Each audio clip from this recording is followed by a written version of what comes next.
아멘. 욥기 15장 17절에서 35절 말씀입니다.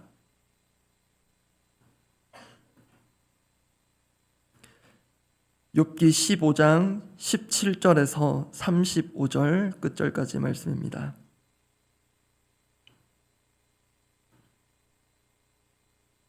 욥기 15장 17절부터 35절 말씀, 제가 먼저 17절 읽습니다.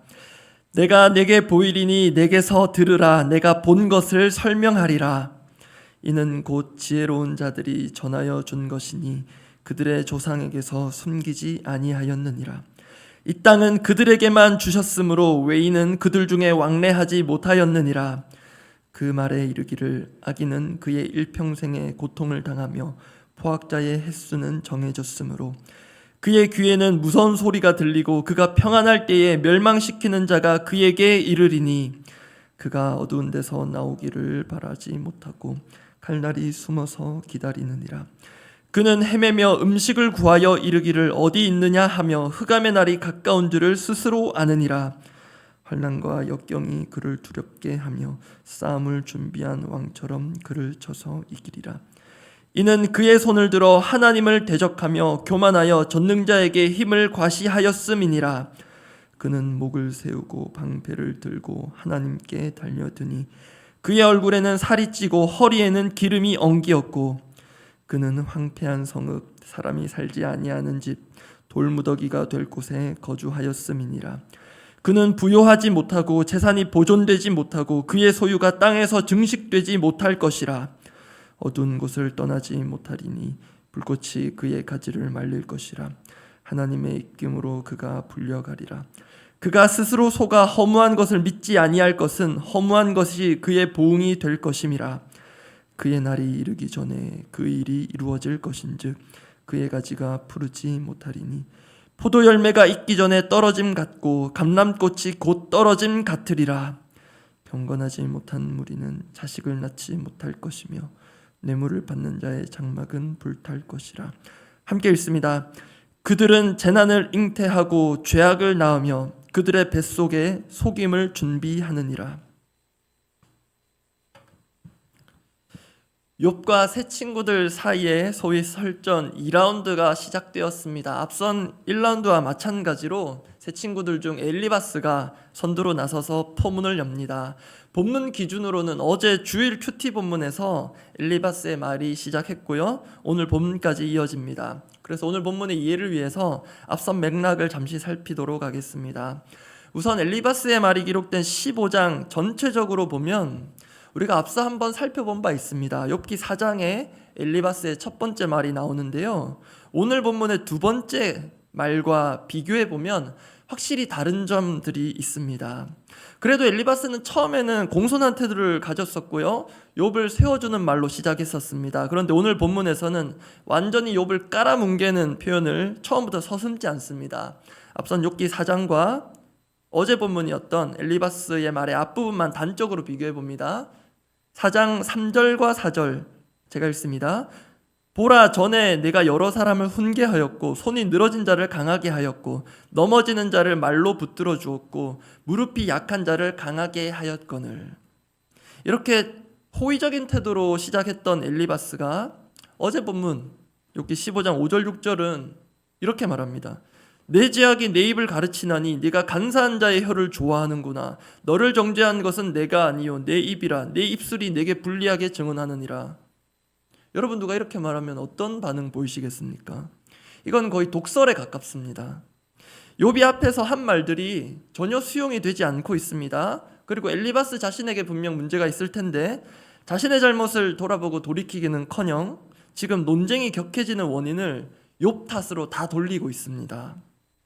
그러면서 욥이 말한 욥 자신만의 깨달음, 또 지혜라고 할 만한 그 말들을 평가절하합니다. 그리고 나서 이어지는 게 오늘 본문인데요. 그 내용 역시 앞선 4장에서 엘리바스가 한 말들과 크게 다르지 않습니다. 악인의 피할 수 없는 운명을 다루는데요. 조금 더 생생하고 조금 더 다른 표현으로만 다룰 뿐 엘리바스의 생각은 전혀 바뀌지 않았습니다.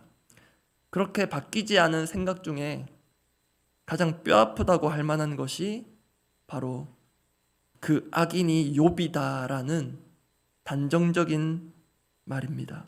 그게 어제 본문과 오늘 본문을 연결하는 대목에서 한 번 더 명확히 확인됩니다. 욥기서 15장 15절에서 16절인데요. 제가 읽어드립니다. 하나님은 거룩한 자들을 믿지 아니하시나니 하늘이라도 그가 보시기에 부정하거든 하물며 악을 저지르기를 물마심같이 하는 가증하고 부패한 사람을 용납하시겠느냐.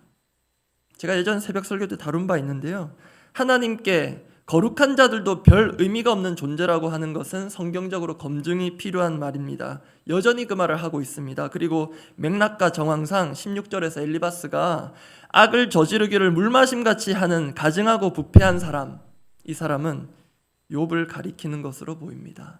그리고 실제로 이것은 사실과도 맞지 않았고요. 여기까지 이미 2라운드에 들어서긴 했지만 앞선 1라운드가 끝난 상황을 대략 이렇게 정리해 볼 수 있습니다. 욥을 설득하기 위해 새 친구들 나름 애를 썼지만 별 소용이 없었습니다. 오히려 서로 감정만 격해지고요. 표현도 점점 거칠어집니다. 그런데 안타까운 것은, 그리고 보는 우리도 답답하고 당사자들인 서로는 더더욱 답답했을 그 상황은 자기 반성의 기미가 전혀 보이지 않는다는 것입니다. 자기 반성의 기미가 전혀 보이지 않고 논쟁만 더욱 격렬해집니다. 제가 이전에 사역하던 교회에서 한 일주일간 선교 대회와 비슷한 일정이 있었습니다. 당시 소속된 교단의 선교위원회에서 주관하고, 당시 제가 사역했던 교회는 장소를 제공하고 또 성도들의 참여를 독려하는 식으로 진행된 행사였습니다. 주중에는 저녁에 선교 세미나라고 할지 집회 같은 시간이 있었는데요. 그때 강사로 서신 목사님이 교단에서 꽤 이름 있는 분이셨고, 특히 본인이 개척한 교회를 거의 전도로만 크게 일으킨 분이었습니다. 그 목사님이 하루 전한 주제가 이것이었습니다. 제가 정확하게 워딩은 기억나지 않는데요. 이런 내용이었습니다. 우리가 어떤 문제나 실패를 경험할 때 해결하는 방법, 또는 압축하면 결국 우리가 살면서 성공하는 방법, 이런 것이었습니다. 중요한 건 그때 누가 들어도 귀를 솔깃할 만한 그런 타이틀이었는데요. 그래서 저도 유심히 들었습니다. 그 목사님이 말씀하시는 방법은 두 가지였습니다. 어떤 일이 안 되거나 실패를 경험할 때 첫 번째, 왜 안 될까를 생각하라는 것이었습니다. 왜 안 될까? 두 번째는 어떻게 하면 될까? 그러면 어떻게 하면 될까를 생각하라는 것이었습니다. 처음에는 그게 뭐야? 조금 김 빠지는 느낌이 들었는데요. 설명을 듣고 곰곰이 생각할수록 맞는 말이다 싶었습니다. 예를 들어 학생이 성적이 잘 안 나옵니다. 그럼 여러 가지 이유를 생각해 봐야 하겠습니다. 그런데 그 이유를 가르치는 선생님, 학원 탓으로 돌린다면 선생님을 바꾸면 되고요. 학원을 바꾸면 됩니다. 그런데 항상 그렇게 이유를 들자면 계속 학원을 바꾸며 돌아다니게 되겠죠. 교회를 정하는 것도 마찬가지인 것 같습니다. 교회에 어떤 아쉬움이 있고 문제가 있다, 이유를 자신에게서 찾지 않고 교회만 찾으면 계속 이 교회 저 교회 좋은 교회 소문난 교회들 다니느라 시간을 사용하게 될 것입니다. 왜 안 될까? 어떻게 하면 될까? 저는 이것을 조금 그럴듯하게 이름하여 자기 반성이라 부르고 싶습니다. 그래서 오늘 메시지의 대지를 이렇게 잡았습니다. 그때와 오늘의 엘리바스에게 필요한 것, 그때와 오늘의 엘리바스에게 필요한 것, 첫 번째는 자기 반성입니다. 오늘 본문의 상황으로 다시 돌아오면요, 새 친구들이 욥을 위암다시고 한 말들은 아무런 소용이 없었습니다. 욥의 반감만 오히려 크게 불러일으켰습니다. 게다가 욥이 방어만 하지 않고 역으로 새 친구들을 향해 공격적인 표현을 하게 만들었습니다. 이미 우리가 앞서 살펴보았습니다. 그렇다면 그 원인을 제공했다고 할 수 있는 엘리바스와 그의 친구들은 곰곰이 생각했어야 했습니다. 그들 나름대로는 우리 나름대로는 맞는 말이라고, 이렇게 하면 욥이 진정되고 새롭게 일어설 수 있으리라 기대했더라도 결과는 전혀 딴판입니다. 그러면 생각해야 됩니다. 제가 앞서 예를 들어드린 것처럼 왜 그럴까? 왜 이렇게 되었을까? 이렇게 하자고 우리가 말을 꺼낸 건 아닌데, 그리고 어떻게 하면 상황이 나아질까? 어떻게 해야 이 설정 같은 대화가 끝나고 우리 친구 욥이 다시 심기일전하여 제기하는 데 도움이 될까? 엘리바스와 그의 친구들은 정말 깊이 있게 고심했어야 했습니다. 그런데 본문을 보면 이후로도 그렇고요, 하나님 등장하실 때까지 그런 자기 점검이나 자기 반성을 그들은 전혀 하지 않았거나 잘못된 결론을 내린 것 같습니다. 왜 이렇게 대화에 진전이 없고 오히려 서로 각을 세우는 경우가 발생할까? 순간 저는 부부 싸움 생각이 났는데요, 그러한 상황에서 엘리바스가 내린 결론은 이것으로 보입니다. 문제는 내가 아니라, 우리가 아니라 욥이다. 문제는 욥이다. 욥이 지금 우리가 전하는 지혜를 듣지 않는다. 전혀 듣지 않고 오히려 그건 자기도 다 안다고 하고, 그건 지혜가 아니라 상식 수준이라고 하고, 자신이야말로 지혜롭다고 여긴다. 그게 문제다. 그래서 엘리바스는 다시 자신의 지혜를 강조합니다. 이를 위해 반대로 욥은 실제로 어리석음을 지적합니다. 그렇게 시작하는 것이 오늘 본문입니다. 오늘 본문 15장 17절 18절 말씀 확인합니다. 제가 17절 있습니다. 내가 내게 보이리니 내게서 들으라. 내가 본 것을 설명하리라. 18절은 함께 읽어보겠습니다. 이는 곧 지혜로운 자들이 전하여 준 것이니 그들의 조상에게서 숨기지 아니하였느니라. 엘리바스의 말은 이런 식입니다. 너가 진짜 지혜가 뭔지 도무지 모르는 것 같은데 내가 다시 한번 제대로 지혜가 뭔지 알려줄게. 그리고 이건 너가 말하듯 나 혼자만의 지혜가 아니라 이미 오래전 지혜자들로부터 전통적으로 이어져 내려온 검증된 지혜야. 그러니 잘 들어. 거듭 말씀드리지만 나는 맞고 너는 틀리다. 자기 반성이 전혀 안 되는 엘리바스입니다. 두 번째입니다. 그때와 오늘의 엘리바스에게 필요한 것. 첫 번째가 자기 반성이었다면 두 번째는 조금 어색한 표현일 수 있는데요, 자기 적용입니다. 적용을 자신에게 하라는 것입니다. 좀 더 구체적으로 말하면 여기서 말씀드리는 자기 적용은 회개입니다. 서로의 감정은 격앙되고 있고요, 대화는 격해지는 그 이유를 욥의 완고함, 교만함 탓으로 돌린 엘리바스가 어떻게 하면 될까? 그러면 자기 나름대로 내린 처방이 있는데요, 그것은 회개입니다. 근데 자신이 아니라 욥이 회개해야 한다는 것입니다. 욥, 너가 악인이고 죄인이니 회개해야 한다. 이를 설득하기 위해 엘리바스가 취한 전략은 욥이 죄인임을 입증하고 반복해서 설득하는 것입니다. 알아들을 때까지. 오늘 본문에서 엘리바스는 제3자처럼 악인을 거론합니다. 그리고 그의 운명을 나열해 갑니다. 앞선 욥기 4장과 거의 비슷합니다, 방식은.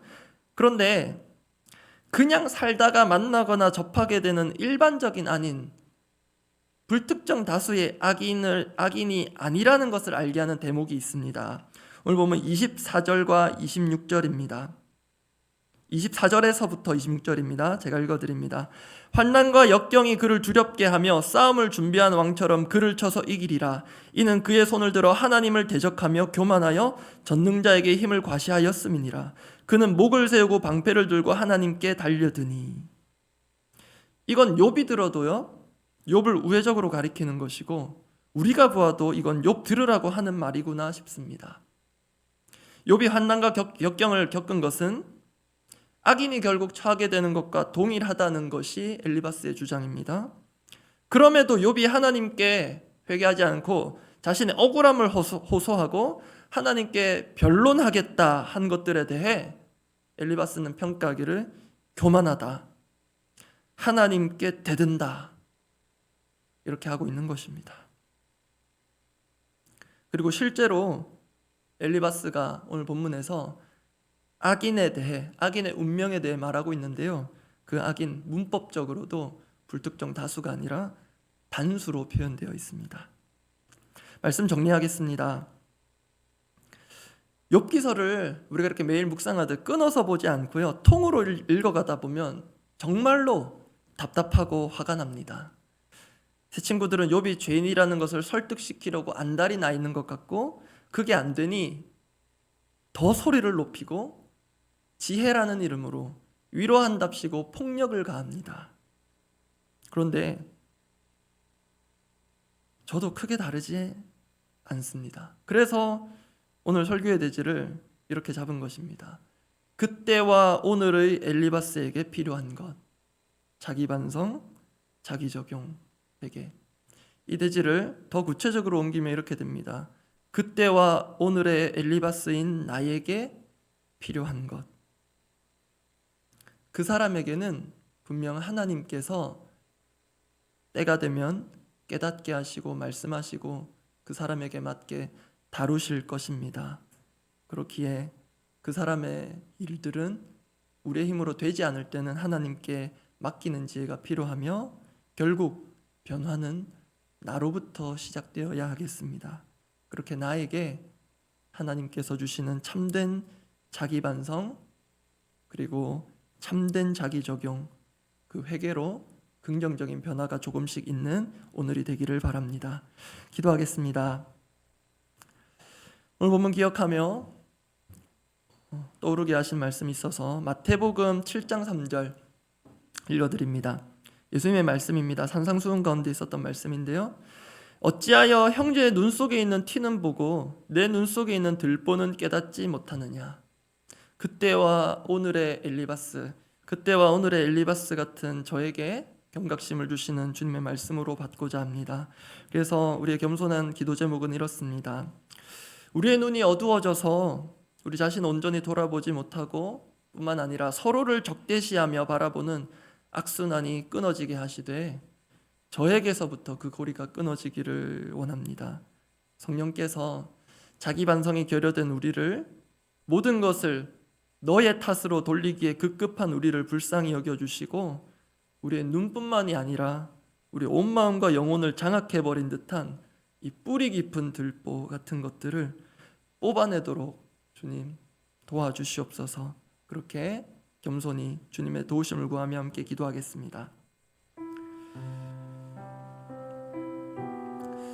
주님, 그냥 좀 포기하고 져주면 될 텐데 그 한 말에도 그 꼬투리 잡고 지고 싶지 않아서 이기려고 배우자를 향해 또 친구를 향해 또 때로는 믿음의 동력자들을 향해 또 성도들을 향해 리더들을 향해 목회자들을 향해 목소리를 높이고 내 주장을 관철하고 상대방이 주장할 때는 귀를 닫아버리고 내 목소리로만 이 공간들을 채울 때가 얼마나 많은지 주여 우리를 불쌍히 여겨 주시옵소서.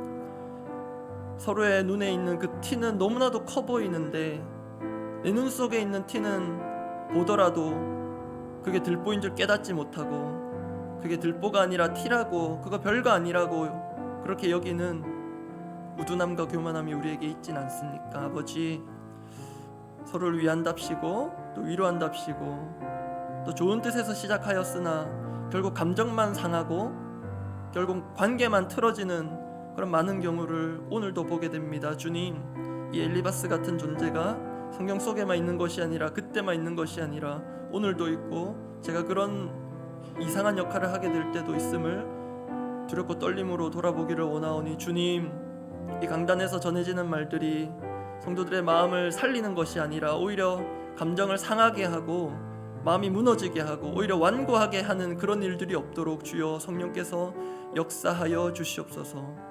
너부터라고 하시니 주님, 이러한 모든 메시지들과 적용과 깨달음들을 나부터 철저히 적용하고 나를 반성하며 나에게 적용하며 나부터 하나님 서로를 향한 모든 비난의 화살들을 꺾어내며 그렇게 선순환의 변화가 나로부터 시작되도록 주여 그러한 변화의 시작이 있는 오늘 하루 되도록 주여 은혜를 더하여 주시옵소서. 공동의 기도 제목들을 두고 기도합니다. 계속 서로를 탓하게 되고 우리 자녀들 탓하게 되고 배우자를 탓하게 되고 리더들 탓하게 되고 서로를 탓하게 되는 그 비난의 화살들을 꺾는 참 귀중한 성경의 진리가 있는 것 같습니다. 어제 우리 추수감사주일이었는데요. 감사입니다. 감사할 수 없을 때, 그럴 마음이 들지 않을 때라도 억지로라도 세우신 리더들을 향해 또 주님께서 베푸르신 은혜들을 향해 또 우리 가족들을 보며 감사하기로 작정하고 감사를 하다 보면 이 악순환이 끊어지고 선순환이 일어납니다. 그리고 이렇게 많은 감사의 제목들을 감사한 분들을 감사한 환경들을 주셨음에도 감사하지 못했던 자신을 돌아보며 자연스럽게 건강한 자기 반성이 일어날 것입니다. 그래서 오늘은 공동의 기도 제목들을 보시고 좀 이들을 감사하며 축복하며 그렇게 기도하면 좋겠습니다. 그리고 이번 주간에 있는 사역들 가운데 우리 부모 학교 3주차 글램핑 일정이 토요일에 있습니다. 모든 일정들이 또 순전하고 또 귀하게 잘 진행되도록 우리 부모님들께 격려가 되고 위로가 되어서 각 가정이 주님 앞에 바로 서는 귀한 시간들 되게 해달라고 기도해 주시고요. 지금 본당 입구에 오늘 새벽기도 들어오시면서 보셨을 텐데 어제 성도님들께서 마음 담아 가져오신 이웃사랑 박스가 아주 예쁘게 가지런히 정돈되어 있습니다. 이게 주중에 이제 배부가 될 텐데요. 이 감사가 정말로 잘 담기고 하나님의 은혜가 이 박스 안에 담겨서 곳곳에 전해질 수 있도록, 그리고 우리 모두에게도 감사가 좀 일상 가운데 넘칠 수 있도록 그렇게 기도하면 좋겠습니다. 그리고 제자 훈련, 그리고 풍성한 삶으로의 초대, 따름의 일기 지원자들 계속 받고 있는데요.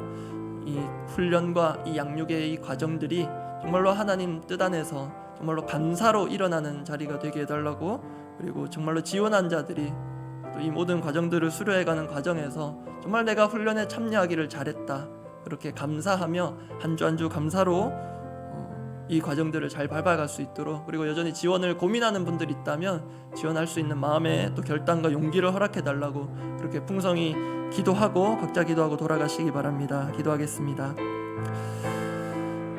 아버지, 내 안에 불평과 불만이 켜켜이 쌓여갈 때 주위를 볼 때 참 마음에 드는 것이 없고, 이건 좀 이렇게 해줬으면 좋겠는데, 이건 저렇게 좀 하셨으면 좋겠는데, 이건 교회가 이렇게 좀 해줬으면 좋겠는데, 그런 탓들을 돌려가고 있는 우리의 모습이 발견된다면 주님, 우리에게 주신 이 명약인 영혼의 정말로 양약인 이 감사로 이 모든 악순환들을 끊어내 보기를 원합니다. 주님, 내가 깨닫지 못했을 뿐, 내가 알아보지 못했을 뿐, 우리 주위에 감사가 얼마나 넘쳐나는지 주님 깨닫게 하여 주시옵소서. 주님, 우리에게 귀한 목사님 보내주심을 감사합니다. 우리에게 귀한 운영위원들 세워주심을 감사합니다. 우리 다락방에 귀한 순장님 세워주셔서 감사합니다. 우리 다락방에 귀한 순원들 보내주심 감사합니다. 우리 부서에 정말로 아름답고 예쁜 우리 영혼의 자녀들 보내주심을 감사합니다. 주님, 우리에게 이 귀한 예배 처소를 허락해 주심을 감사합니다.